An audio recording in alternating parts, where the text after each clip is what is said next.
ফুলকবিৰ এই তৰকাৰীখন মই বনাই দিলে মানে ঘৰৰ মানুহে টকালি পাৰি খাই জানেনে।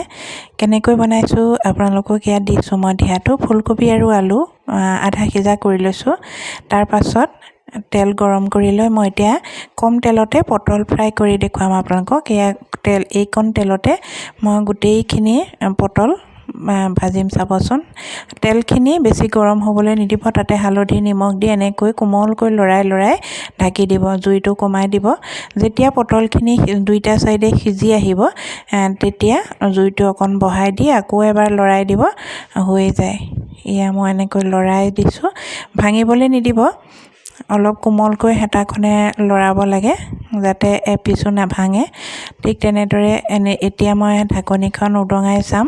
এয়া দেখিছেনে কিমান ধুনীয়াকৈ সিজি গ'ল আৰু তেলো সেয়া তলত থাকি গ'ল। আপোনালোকে চাওক, এনেকৈ ভাজিবচোন, তেতিয়া বেছি তেলো নালাগে। আমাৰ স্বাস্থ্যৰ কাৰণে তেল বেছি খোৱাটো বেয়া। এয়া দেখিছেনে লিঅ' আহি গ'ল মোৰ চুৰ্ণিখন টানিবলৈ। ৰাতিপুৱা সি উঠাৰ ৰুম খোলাৰ লগে লগে সি মই মৰম কৰিব লাগে আৰু মোক গাৰ কাপোৰ টানিবলৈ আহি যাব, মই যিয়ে কৰি নাথাকোঁ। তাৰপাছত গোটেই পটলখিনি মই এতিয়া টুকি ল'লোঁ। ইয়াত তেল থাকিয়ে গ'ল দেখিছেনে। তাতে আকৌ নিমখ হালধি দি এতিয়া মই আধা সিজা এই ফুলকবিখিনি নভঙাকৈ মাছ ভজা দি এপিচ এপিচকৈ ধুনীয়াকৈ লৰাই ভাজি ল'ম। এনেকৈ মই যেনেকৈ ভাজিছোঁ আপোনালোকে তেনেকৈ ভাজিবচোন। এই ৰেচিপিটো, এই ফুলকবিৰ তৰকাৰীখন বহুত বেছি ধুনীয়া লাগে। ফুলকবিৰ এই পাহবিলাক ভাঙি গ'লে তৰকাৰীখন খাই ভাল নালাগে। ভাঙিবলৈ নিদিয়াকৈ লাহে লৰাই ভাজিব লাগে যাতে গোটেই কেইপিচ ৰঙাকৈ ভাজ খায়। তাৰপাছত মই ইয়াতে দিম বইল আলুখিনি ওপৰত। এয়া আধা ভজা হৈ গ'ল। তাৰপাছত এইখিনি মই টুকি ল'ম। এইখিনি মই এয়া কাঢ়ি ল'লোঁ দেখিছেনে, বাচন এটালৈ ইয়াত উঠাই ল'লোঁ। আলুখিনিৰ লগত ভাজি দিলে আকৌ পাহবিলাক ভাঙি যাব, ফুলবিলাক ভাঙি যাব।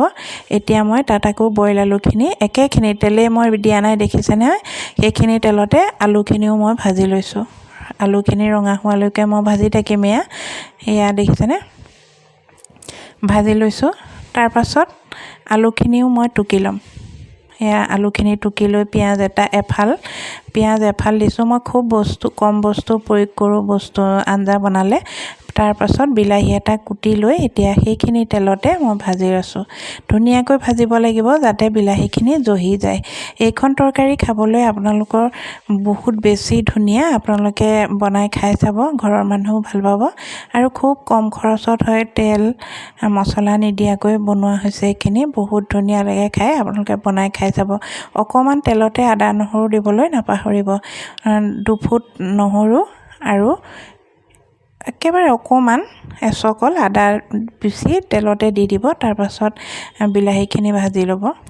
মই সেইটো নেদেখুৱালোঁ। এইয়া দেখিছেনে মই আদাকণ এনেকৈ মই ভাজিছোঁ। অকণমান বেছি দিব নালাগে, তিতা হৈ যাব। গতিকে মই বিলাহীৰ লগত ধুনীয়াকৈ এইখিনি ভাজি লৈ তাৰপাছত এতিয়া মই পানী দি দিম। এই বিলাহীখিনিত পানী দি দিম। উতলা পানী দিব লাগিব, তেতিয়া তৰকাৰীখনৰ সোৱাদটো বহুত বেছি হয়। এয়া মই ভাজালৈ ৰখি আছোঁ। এয়া দেখিছেনে কিমান গলি নাইকিয়া হৈ গৈছে। এতিয়া মই উতলা পানী দি দিম। জোখমতে ঘৰৰ কেইটা মানুহ সিমান জোখতে পানীখিনি দি লৈ তাৰপাছত পানীখিনি অলপ উতল আহোঁতে ভাজি লোৱা ফুলকবি আৰু আলু ইয়াতে দি ঢাকি দিম। এইটো ইমানেই মানে বেছি দেৰি নালাগে, একেবাৰে চিমত উতলি থাকিবলৈ দি বেলেগ কাম কৰিব পাৰিব আপোনালোকে। এতিয়া মই এইয়া দেখিছেনে অলপ উতল আহিছেই, তেনেকুৱাতে মই ফুলকবি আৰু আলুখিনি ইয়াতে দি দিম। এয়া দি দিছোঁ। তাৰপাছত লাহেকৈ লৰাই ঢাকি এইখিনি উতলি পানীখিনি কমিবলৈ দিম।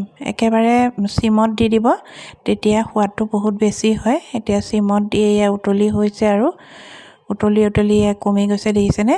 তাৰপাছত মই ধনিয়া ছটিয়াই দিছোঁ। তাৰপাছত এনেকৈ লাহেকৈ লাহে লৰাব যাতে ফুলখিনি ভাঙি নাযায়। তাৰপাছত ঢাকি দি এতিয়া উতলি থাকিবলৈ দিম। তাৰপাছত উতলাৰ পাছত এয়া মোৰ হৈয়ে গ'ল। এয়া দেখিছেনে হৈ গ'ল। এইখিনি মই এতিয়া ডাইনিঙত থৈ ইয়াতে মই এতিয়া ডিমৰ টোষ্ট বনাম। এয়া কিমান ধুনীয়া কালাৰ হৈছে দেখিছে, খাবলৈও তেনেকুৱাই বহুত বেছি ধুনীয়া। এইখিনি মই এতিয়া ডাইনিঙত থৈ দিম। তাৰপাছত এইফালে ইটো চৌকাত মোৰ ভাতো হৈ আছে, ইফালে টেৱা এখন পাতি লৈ তাতে মই এতিয়া ডিমৰ ট'ষ্ট বনাম। ডিমৰ ট'ষ্ট খাই আমাৰ ল'ৰা ছোৱালীক বহুত বেছি ভাল পায়। এনেকৈ ডিমটো দি তাতে অকণমান জালুকৰ গুড়ি ছটিয়াই দিব লাগে, তেতিয়া গোন্ধটো নাহে। জালুকৰ গুড়ি দিবই লাগে, তেতিয়া গোন্ধটো একেবাৰে নোলায়, কেঁচা কেঁচা গোন্ধটো নোলায়। এইখিনি মই হ'বলৈ দিছোঁ। কুহুমটো যেতিয়ালৈকে নিসিজে তেতিয়ালৈকে মই টেৱাত ৰাখি থৈছোঁ। তাৰপাছত আকৌ এটা বনাম। তেনেকৈ আটাইকেইটালৈকে এটা এনেকৈ ডিমৰ ট'ষ্ট বনাই